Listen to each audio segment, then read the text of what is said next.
Johnny liver को बॉलीवुड का king of comedy कहा जाता है।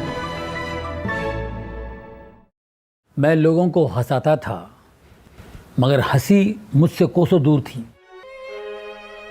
दौलत, शोहरत, नाम होने से इंसान खुश होगा ये ज़रूरी नहीं है। जब ये सारी चीज़ें मिलने के बाद जब आपको शांति नहीं मिलती तो कोई फ़ायदा नहीं होता। मेरी ज़िंदगी में यही होता रहा। वो क्या है जिसने जॉनी लीवर की शांति को भंग कर दिया?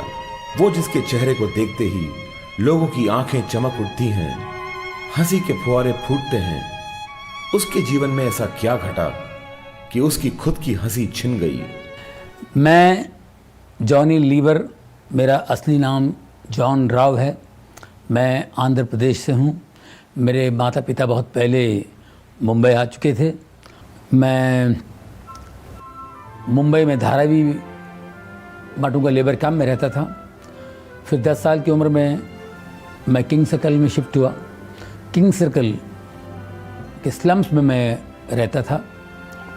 गरीबी में ज़िंदगी गुजारी हमने, मगर हंसी और खुशी में। हम लोग स्लम्स में रहते, झोपड़पट्टी में रहते थे। बारिश के दिनों में घर में पानी भर जाता था, घुटने तक पानी आ जाता था, और हम लोग सब बच्चे थे छोटे, खटिया पे बैठ जाते थे घर का सामान वगैरह ले करके, और मेरे माँ बाप जो हैं वो बाल्टी से पानी बाहर निकालते थे। घर पूरा पानी से भरा हुआ था और मैं ऊपर खटिए पे खड़ा होकर के छोटा सा बर्तन लेके, क्योंकि ऊपर से भी पानी टपकता रहता था, तो वो पानी को पकड़ने की कोशिश करता था, खामा खा बैठे बैठे टाइम पास करने के लिए। तो छोटे से कटोरी में पानी को यूँ पकड़ने की कोशिश करता था, ऐसे कभी ऐसे, कभी ऐसे, कैसे। तो इन्हीं हरकतों से कॉमेडी, डांस मेरे अंदर से निकला बाहर, क्योंकि मैं किसी इंस्टीट्यूट में या किसी एक्टिंग क्लास में तो नहीं गया। तुमने गॉड फादर का नाम सुना है? वो मैं नहीं हूँ। गॉड फादर पार्ट 2 का नाम सुना है? मैं वो भी नहीं हूँ। देखा जाए तो मेरा जो एरिया था किंग सर्कल, वो एक इंडिया के मैप की तरह था। हर तरह के, हर किस्म के लोग वहाँ थे। अलग अलग भाषाएं बोलने वाले लोग थे, और मुझे बचपन से ही लोगों की नकल करना, लोगों की कॉपी करना, ये इसकी आदत थी। लोग बड़ा एंजॉय करते थे, डांस वांस के प्रोग्राम्स किया करता था। ये करते करते करते 17 साल का हुआ। तो 17 साल का जब मैं हुआ तो स्टेज पर स्टैंड अप करना शुरू कर दिया, मिमिक्री के प्रोग्राम्स करने शुरू कर दिए, एक्टरों की आवाज़ें निकालना, ये सारी बातें थी। फिर जब मैं 18 साल का हुआ, मेरे पिताजी के यहाँ नौकरी पर लग गया। मेरे पिताजी हिंदुस्तान लीवर में काम करते थे। अब हिंदुस्तान लीवर में मैं काम करने लगा, 6 साल वहाँ नौकरी की, तो वहाँ भी मैं प्रोग्राम्स वगैरह करता था। तो वहाँ से मुझे लीवर नाम मिल गया। तो जॉन राव से मैं जॉनी लीवर हो गया। मेरी मक्के की रोटी, मेरा सरसों दा साग, मेरी तंदूरी चिकन, मेरे लस्सी दा ग्लास। फिल्मों में मुझे जो ब्रेक मिला है वो 1980 में मैं कल्याण भाई के साथ उनके यहाँ बैठा हुआ था। कोई चेन्नई से प्रोड्यूसर आए थे, तो बोले कोई छोटा सा कॉमेडियन चाहिए था, 2-4 दिन का काम है। तो कल्याण भाई ने कहा कि यहाँ बैठा हुआ इसको ले जाओ। तो पहला ब्रेक मुझे चेन्नई जाके उस फिल्म में मैंने काम किया था। बहुत डरा हुआ था, मैं पहली बार कैमरा फेस करने जा रहा था, और इतना डर था कि मैं रात भर सो नहीं पाया, बुखार आ गया।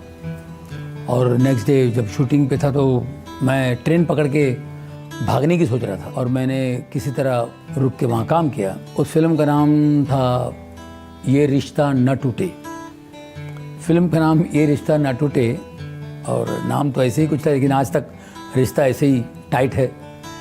वहाँ से करते करते करते करते शोज़ भी कर रहा हूँ, कुछ फिल्में भी कर रहा हूँ, और वर्ल्ड टूर करना शुरू कर दिया। अमेरिका, इधर उधर पूरी दुनिया में घूमने का मौका मुझे मिला।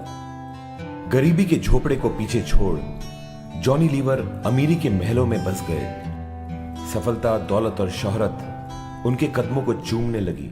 इंसान को अपनी पिछली ज़िंदगी नहीं भूलना चाहिए। मैं ये भूल गया कि मैं हिंदुस्तान में एक मजदूर था। हर एक का दिमाग ख़राब होता है, मेरा भी दिमाग ख़राब हुआ था। मुझे याद है मैं शोज़ के लिए एसटी बसों में सफ़र करता था, थर्ड क्लास डिब्बे में मैं सफ़र करता था विदाउट रिजर्वेशन। अब उसके बाद जब आप फ्लाइट में उड़ने लगते हैं तो ज़मीन आसमान का फ़र्क हो जाता है। मैं घंटों सफ़र करता था, 36 घंटे 40 घंटे मुंबई टू दिल्ली। अब पौने 2 घंटे में आप दिल्ली जा रहे हैं फ्लाइट में, पौने 2 घंटे और 36 घंटे, बहुत फ़र्क होता है। अब देखिए ये पौने 2 घंटे की फ़्लाइट भी आधा घंटा लेट होता है तो हम बोलते हैं यार फ्लाइट डिले यार, वेरी बैड, क्या एयरलाइंस है, वेरी डिले, लेट है, हम ऐसी बात करते हैं। और अब ये भूल जाते हैं कि 36-37 घंटे, कभी गाड़ी कहीं रुक गई तो 45 घंटे, और यहाँ 5 स्टार 7 स्टार होटलों में रहते हैं, बिजनेस क्लास फर्स्ट क्लास में आप सफ़र करते हैं। ज़मीन आसमान का फ़र्क होता है। जो हम तकलीफ़ों से उठे थे, अब अचानक आपको अच्छी चीज़ें मिल जाती हैं तो आपको उसकी आदत पड़ जाती है, अब पिछली ज़िंदगी आप भूल जाते हैं। अब जब आप शोहरत में होते हैं, सक्सेस आपको मिलती है, तो आप अपने भूतकाल को, पास्ट को भूल जाते हैं। क्या दौलत और शोहरत ही सब कुछ है? क्या सफलता हासिल करने से हमें शांति मिल सकती है? जब आपके पास आपको सक्सेस मिलती है, पैसे आपके पास होते हैं, एक अच्छा घर होता है आपके पास, जब ये सारी चीज़ें मिलने के बाद जब आपको शांति नहीं मिलती तो कोई फ़ायदा नहीं है। मैं बहुत शराब पीने लगा था, शराब मैं 1.5 बोतल पीता था। यहाँ से हम अमेरिका जब मुझे जाना होता था तो उस वक्त डायरेक्ट फ़्लाइट नहीं होती थी, वाया लंदन जाना पड़ता था। 18-20 घंटे का सफ़र होता था। अब 20 घंटे के सफ़र में आपको तो बहुत ही बोर होना है। 2 घंटे की फ़्लाइट आपको भारी पड़ता है, तो 20-22 घंटे की फ़्लाइट जो है वो आपको तो बहुत तकलीफ़ देगी। तो फोकट की दारू मिलती थी, एयर होस्टेस आती थी हमारी, दारू लेके आ जाती थी। जब मैं शराब पीता था मेरी बीवी बहुत मुझसे नाराज़ होती थी, वो गुस्सा होती थी, झगड़ा होता था। वो मुझे शराब के लिए मना करती थी, मुझे गुस्सा आता था। मुझे और किसी बात पे गुस्सा नहीं आता था, शराब के लिए मत बोलो। मैं बचपन से मेहनत करके अपने आप में मैं खड़ा हूँ, मेहनत करके कमा के अपने बलबूते पे खड़ा हूँ। मैं अपनी औरत को नाराज़ किया, अपने बच्चों को दुख दिया, अपने माँ बाप को दुख दिया। शराब में डूबे हुए कॉमेडी के बेताज बादशाह को जरा भी एहसास नहीं था कि उसके जीवन की सबसे बड़ी चुनौती उससे कुछ ही कदम दूर थी। मेरे बेटे को ट्यूमर हो गया था गले पे, ऑपरेशन नहीं कर पाएंगे क्योंकि ट्यूमर वो नसों में जकड़ा हुआ है। एक भी नस बाय मिस्टेक कट जाए वो पैरालाइज हो जाएगा। क्या जॉनी लीवर अपनी ताकत में चलते हुए अपने जीवन की सबसे कठिन परीक्षा का सामना कर पाएंगे? मेरे बेटे को ट्यूमर हो गया था गले पे। अब मैंने उसका बहुत इलाज किया, डॉक्टर के पास गया, डॉक्टर ने कहा इसका ऑपरेशन करना पड़ेगा।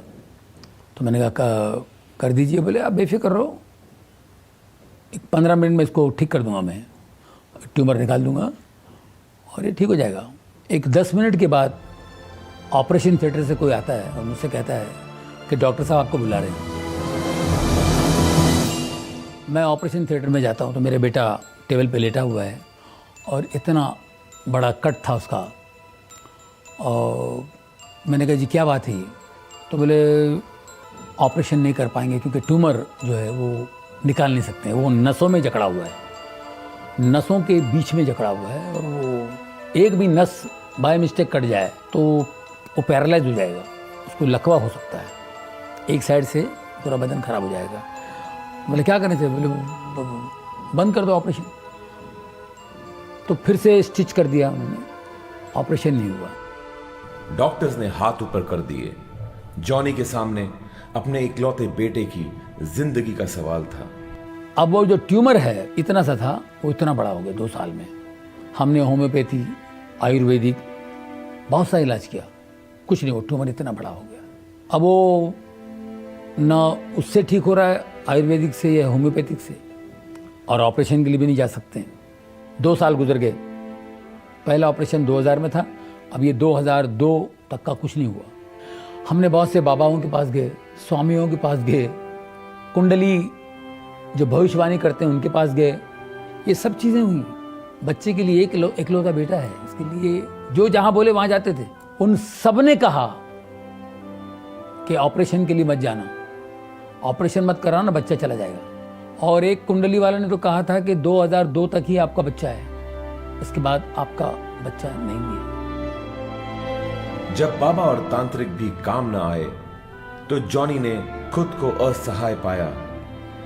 क्या उनकी सारी दौलत और शोहरत उनके बच्चे को नहीं बचा सकती थी? अब बच्चे से मैंने कहा, देख बेटा, अभी मैं कुछ नहीं कर सकता हूँ, तुम्हें और कोई चीज़ चाहिए मैं तुम्हें दे सकता हूँ, ये उसका काम है, मैं नहीं कर सकता हूँ। क्या कोई ऐसी शक्ति है जो जॉनी लीवर के बेटे को बचाएगी? मेरे बच्चे को हर प्रेयर मीटिंग में हम ले जाते थे, कहीं से इसको हीलिंग मिल जाए। बहुत से लोग प्रेयर प्रार्थना करते थे, ये ट्यूमर निकल जाएगा, इसके गले पे ये ट्यूमर नहीं होगा। हमने कहा जी जी जी जी, लेकिन 2 साल तक हमने देखा कुछ नहीं हुआ। एक बार हम लोग अमेरिका गए थे, अमेरिका वगैरह घूम फिर के निकले। अब एक संडे हम लोग चर्च में गए, तो वहाँ मैं प्रेयर के लिए खड़ा था। जो पास्टर की नज़र पड़ी मेरे बेटे के ट्यूमर पे, तो मैंने कहा जी ये ट्यूमर है। उन्होंने कहा इसको ले जाओ, न्यूयॉर्क में एक हॉस्पिटल है स्लॉन कैटरिंग, उसमें ले जाओ, ये ठीक हो जाएगा, इसको खुदा ठीक करेगा, तुम खुदा के घर में हो, God is going to heal him, take him to Sloan Kettering hospital, it's a good hospital, God is going to heal him, God is going to heal him. तो 2-3 बार उन्होंने बोला God is going to heal him. मैंने कहा जी जी जी। मुझे बहुत अच्छा लगा। उन्होंने ये नहीं कहा कि हॉस्पिटल बहुत अच्छा है, वहाँ के डॉक्टर बड़े अच्छे हैं, डॉक्टर्स आपको ठीक करेंगे, डॉक्टर का नाम नहीं लिया, इसको ले जाओ, God is going to heal him. वो बात मुझे टच कर गई। क्या हम हमारी चंगाई के लिए परमेश्वर पर भरोसा कर सकते हैं?